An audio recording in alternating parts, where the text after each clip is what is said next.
Welcome to the CXR channel, our premier podcast for talent acquisition and talent management. Listen in as the CXR community discusses a wide range of topics focused on attracting, engaging, and retaining the best talent. We're glad you're here.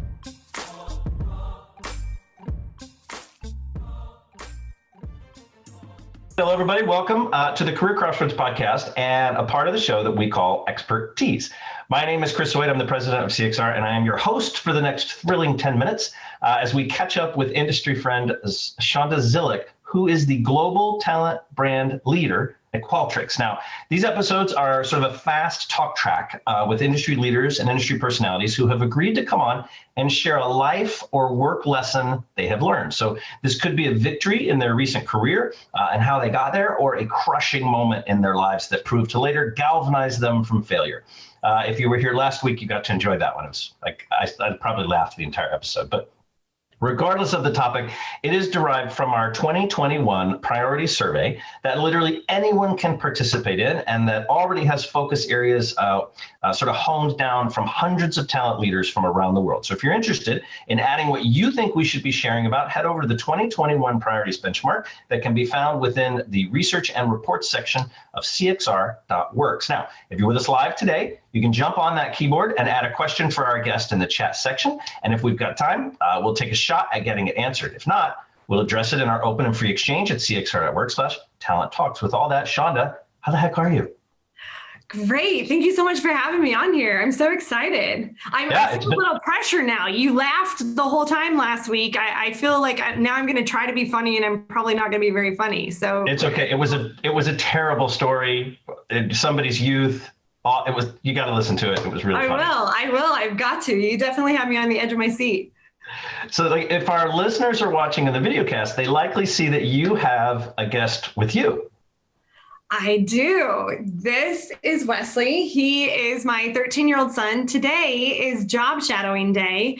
And lucky for Wesley, with COVID and everything, he's got one person to shadow. So we started off the morning with a few emails and just trying to explain even what I do. So maybe we can talk a little more about that. But he decided to join us for the conversation today, and I think it's going to be kind of fun.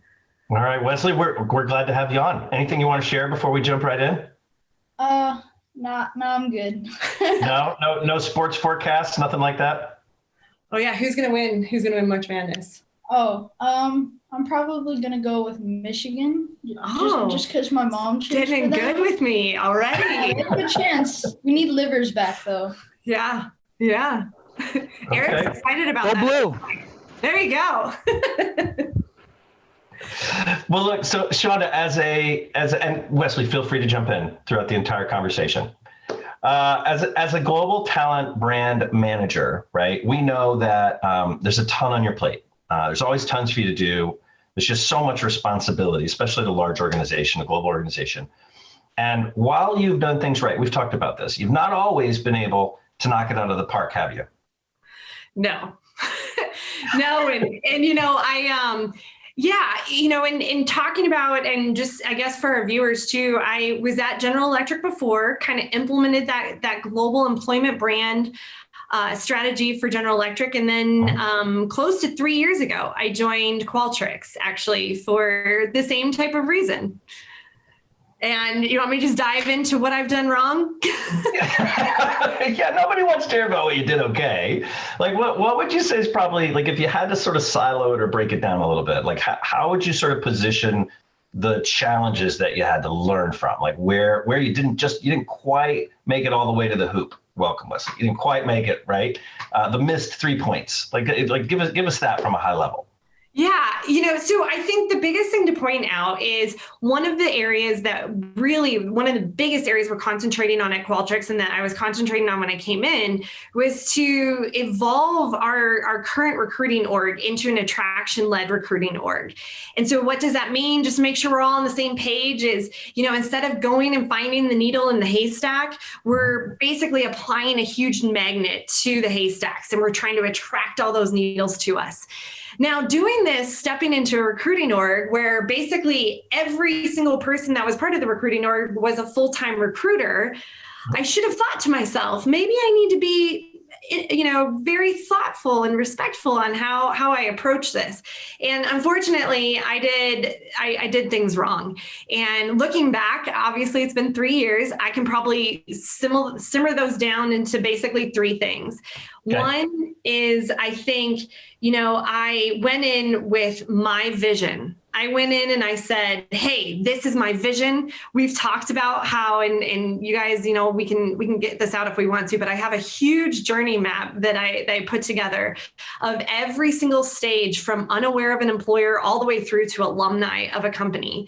And I called out every single data point in every stage. And I said, this is how it all needs to work together. And this is the storytelling that needs to work. And this is how it impacts everything. And really having it be my vision was the first step of where I went wrong. And I think, honestly, like as my son, if I come to you, this is actually a real life thing actually that I can think of, is 2 years ago, I came to you and I said, Wesley, you're really good at acting. You need to take theater.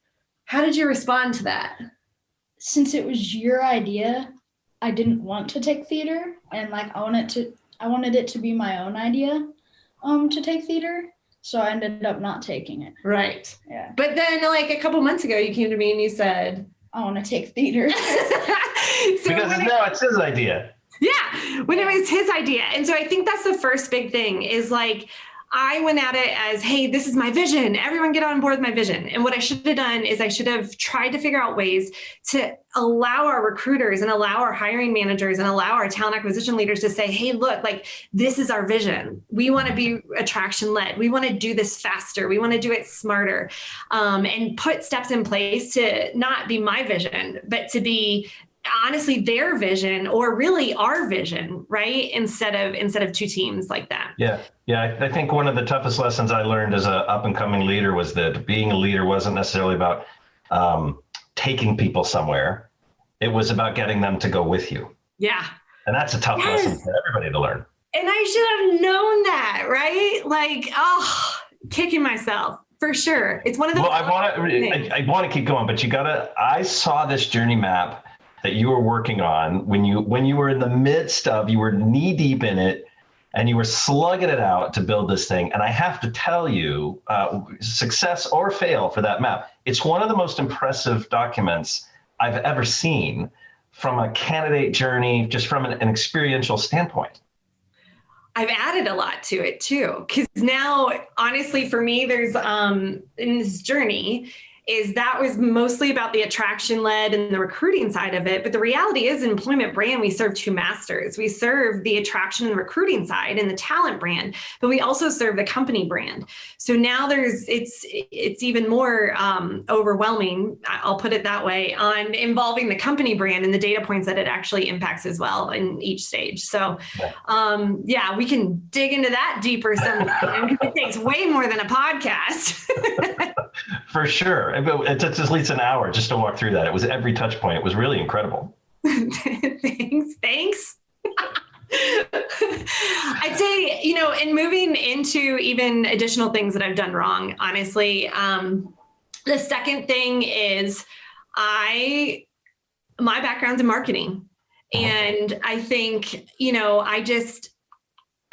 as a marketer, you shouldn't walk in and try to change the way people are recruiting. Actually another example of this, Wesley here is a really good soccer player. And how would you feel if I was like, let's go out in the yard and I'm going to teach you how to kick with your left foot? I wouldn't want to do that since you haven't played soccer before and stuff. And I'm really not that athletic.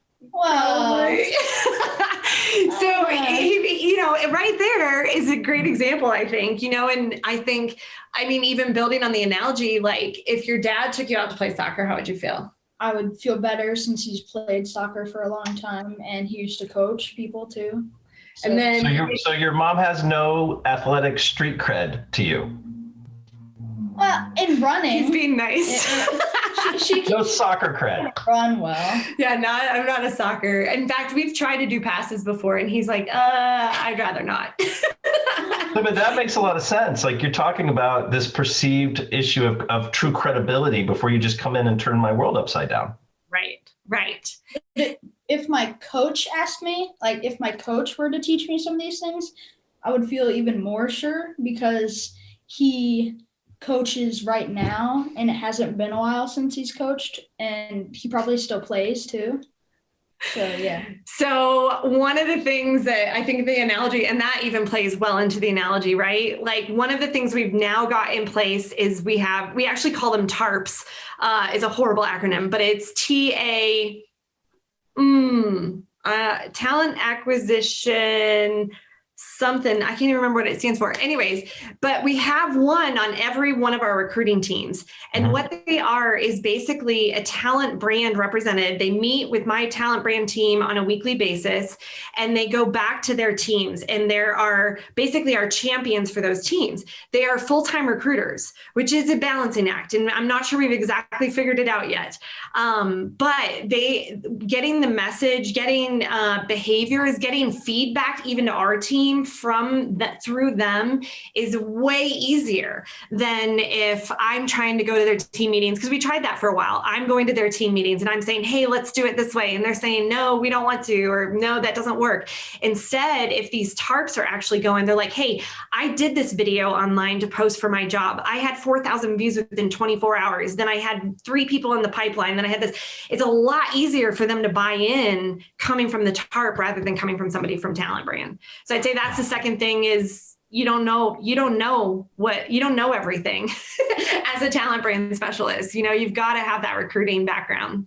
Well, I imagine also that the relationships, it begins to foster a level of trust, and they can actually see the experience that the specialist is sort of bringing in, sort of in those intakes or those overviews. Yeah. Absolutely. Absolutely. And I think, along with that too, even the talent leaders, when we talk about vision and when we talk about knowing something, like it's really important for them to even be able to say it back to you, right? Not in your words, say it back to you as a memorization, but like in their own terms. What are we doing here and how are we evolving? And I would say our talent acquisition leaders and our TARPs have been champions for doing that. And like, that's the moments where I'm starting to realize, okay, we're moving forward. We're making strides here. There is, you may or may not know this already. There is actually a technique, and I think it's called the drive-through technique, where when you are done during an intake, you repeat the order back the way that you heard it, just like you get at a drive-through restaurant. And you could say, no, I didn't ask for any fries with that. What I was looking for was an apple pie. And it's a whole nother piece of that. I love that. Yeah, for sure. All right, give us a third one. Give us a third silo on our way out of here. Yeah, I think the third one is you have to be able to talk about the full roadmap. There's moments in talent where you're saying, we're going to bring these people in, we're going to bring these people in, we're going to bring these people in. And your recruiters are out there going, no, I don't need more applications, right? Like, I don't need more talent. And it's really important to kind of have that whole roadmap. And we've gone as far as even into the employee experience side, and how the internal mobility program actually makes the external attraction side smarter. And so I think having that whole roadmap and what it impacts is really important. I always tell Wesley is like a kid. He likes to know things ahead of time, right? So like after he has to have a plan. So like if I wake him up on a Saturday morning, I'm like, hey, you got a soccer game. And he's like, great. He'd be like, he immediately, what are we doing after that? What are we doing after that? What are we doing? I think he wants to know when he gets to be lazy, right? Like he wants to make sure he's not playing soccer the whole entire day. But I think also it helps in his brain to know, what's coming. Be prepared for what's coming. Yeah. And probably even weigh in on it, I would say too. He has what he wants to do on a Saturday. And I think that was with that whole roadmap with recruiters and even in going back to number one and it being our vision together, recruiters then weighing in on what the roadmap looks like and even making it smarter than we could do on our own, just on the talent brand team. So that would be the third thing, is just making sure that you have that whole roadmap and what it all impacts, and making that really clear and really making it our roadmap, again, back to that our vision together. Yeah, I think that's really insightful. Wesley, thank you so much. You have been not only the youngest podcaster that we've ever had on our guest show, but certainly one of the best shadows we've ever seen. Maybe we can record that and send that back to his teacher. We'll send the whole episode. It'll be wonderful. Shaunda, thank you so much for your time today. I know it was just a little snippet, kind of a peek into what you're doing, but I just think some of the lessons that you're able to share are invaluable. We really appreciate it. Well, thank you again for having me. This is so much fun. I love it. Good stuff. Well, look, my hope is that everyone will jump on next week at this time when we connect with Linda Brenner. She's the co-founder and managing partner at Talent Growth Advisors. Now, Linda is quite honestly one of my favorite people to share a mic with. She embodies the term personality when we say industry personalities. She might be up for some sort of award, says she's the funniest person in the space, but she's going to share with us her opinion that not all roles are critical and not all people are vital for your success. We'll definitely have some fun with that one. Don't miss it. Until then, we hope to see everyone online at www.cxr.work/talent talks. Thanks, everybody.